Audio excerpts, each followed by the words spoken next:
Film Badland Hunters mengambil latar belakang cerita setelah gempa besar yang melanda Seoul di Korea Selatan.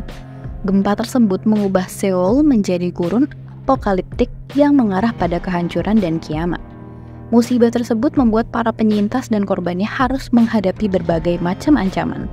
Tidak hanya ancaman dari alam, namun juga ancaman dari diri mereka sendiri. Terlebih, dunia menjadi tidak memiliki hukum yang terikat dan hanya diatur oleh kekuasaan. Alur cerita kali ini akan menggunakan sudut pandang dari seorang pemuda bernama Choi Ji-won. Oke, kita langsung masuk ke dalam cerita. Hai, perkenalkan, nama aku adalah Choi Ji-won, seorang pemuda yang selamat dari gempa besar yang melanda Seoul. Aku tinggal di sebuah distrik bersama rekanku, dia adalah Namsan, pria besar yang memiliki otot tangan tebal dan juga mantan atlet tinju. Pasca gempa itu, aku dan Namsan bekerja sebagai pemburu. Kami memburu hewan-hewan liar demi kelangsungan hidup. Karena hukum sudah tidak berlaku lagi di kota yang sudah hancur ini, bahaya dan masalah sering kali terjadi. Entah itu ancaman dari para penyintas lain maupun dari kekejaman alam yang sudah tidak bersahabat. Setiap hari kami harus bertahan hidup dengan waspada. Selain Namsan, aku juga kenal dekat dengan seorang wanita cantik bernama Hansuna. Dia tinggal bersama Yeonsu, yaitu nenek kandungnya. Aku dan Namsan sering membantu Hansuna dalam banyak hal. Dan tidak aku pungkiri, Hansuna adalah wanita yang aku suka saat itu. Suatu hari, distrik kami diserang oleh sekelompok berandal bersenjata. Mereka berniat menjarah makanan dan ingin menculik beberapa orang dari distrik kami, termasuk Hansuna. Melihat itu, aku tidak tinggal diam. Aku sangat marah dan mulai melawan mereka.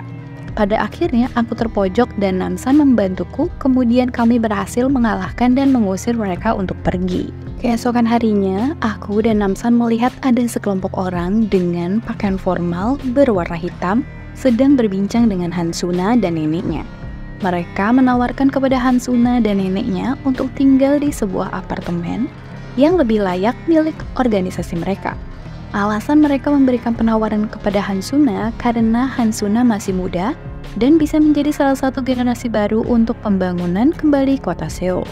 Meski aku agak sedikit sedih karena harus berpisah dengan Hansuna, tapi aku juga merasa tenang karena Hansuna akan mendapatkan hidup yang lebih baik dibandingkan di distrik kami yang kumuh dan serba kekurangan. Siang itu, Hansuna dan neneknya pergi bersama organisasi itu. Tidak hanya Hansuna, beberapa anak muda juga diseleksi dan menyetujui untuk bergabung dengan organisasi itu. Itu adalah hari di mana aku merasa sangat khawatir kepada Hansuna, karena aku tidak bisa menjaganya secara langsung. Pada malam hari, di hari yang sama saat kepergian Hansuna, aku dan Namsan kembali berburu. Setelah cukup lama berjalan mencari target buruan, aku melihat nenek Hansuna dibunuh oleh salah satu anggota organisasi yang membawanya pergi. Aku merasa sangat marah dan langsung menyerangnya. Tetapi dia tidak sendiri, melainkan ada satu orang lagi dari mereka yang mau menyerangku. Untungnya, Namsan langsung datang untuk membantuku. Selama pertarungan, kami menemukan keanehan pada tubuh mereka. Mereka dapat meregenerasi bagian tubuh yang terluka dengan cepat, kemudian mata mereka juga berubah seperti hewan reptil. Fisik mereka juga bukan seperti fisik manusia pada umumnya. Mereka 2 kali cukup kuat dari fisikku. Untuk mengalahkan mereka, kami harus memenggal kepalanya. Dalam situasi yang seperti ini, aku sangat takut. Tapi aku harus mencari tahu apa yang sebenarnya terjadi. Bahkan, aku sangat mengkhawatirkan Hansuna. Di tengah pertarungan, tiba-tiba seorang wanita datang membantu. Meski tidak tahu dia siapa, tapi yang pasti dia ada di pihak kami. Akhirnya, aku, Namsan, dan wanita itu berhasil membunuh 2 orang anggota yang membunuh nenek Hansuna. Wanita yang membantu kami juga memperkenalkan diri. Dia adalah Eunho, salah satu anggota dari organisasi itu, akan tetapi dia berkhianat.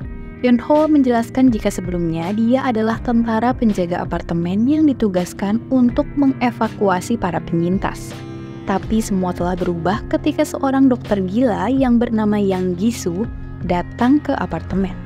Yang Gisu menciptakan cairan eksperimen yang bisa membuat manusia berevolusi dan beregenerasi. Namun cairan itu belum sempurna dan membutuhkan banyak sel pada orang yang masih berusia muda. Itulah alasan mengapa organisasi yang ada di apartemen mencari anak muda untuk dikorbankan. Yang Gisu juga mempengaruhi para tentara penjaga yang bertugas di sana. Namun, yang tidak setuju dengan eksperimennya akan dihukum dan dimasukkan ke dalam penjara. Sebagian tentara yang tidak setuju, termasuk Eun-ho, langsung dipenjarakan. Namun, Eun-ho berhasil lolos kemudian menemui Ku dan Namsan untuk meminta bantuan. Eun-ho ingin membebaskan tentara yang ada di dalam penjara, sementara aku dan Namsan ingin menyelamatkan Hansuna. Akhirnya kami bertiga menerobos masuk ke dalam apartemen itu. Kami melawan banyak tentara dan berusaha menuju ruang tahanan. Sayangnya semua tentara yang ditahan telah menjadi korban keganasan Yang Gisu. Mereka semua telah berevolusi menjadi manusia reptil yang tidak punya sisi manusia lagi. Terpaksa kami harus membunuh semuanya. Dari ruang tahanan kami langsung mencari Hansuna ke lantai 8 apartemen. Kemudian kami berpencar. Aku sudah sangat khawatir Hansuna tidak selamat, namun aku harus terus optimis. Akhirnya aku berhasil menemukan Hansuna di dalam sebuah ruangan yang dijadikan laboratorium. Dia sudah terlihat lemas, tapi aku tepat waktu datang.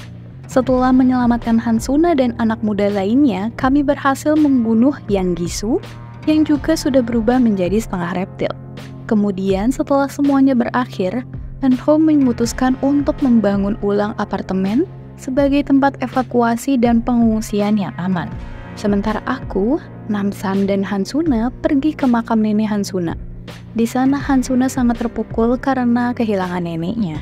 Sejak saat itu, aku dan Namsan berjanji untuk menjaga Hansuna sekaligus menjadi bagian dari keluarganya.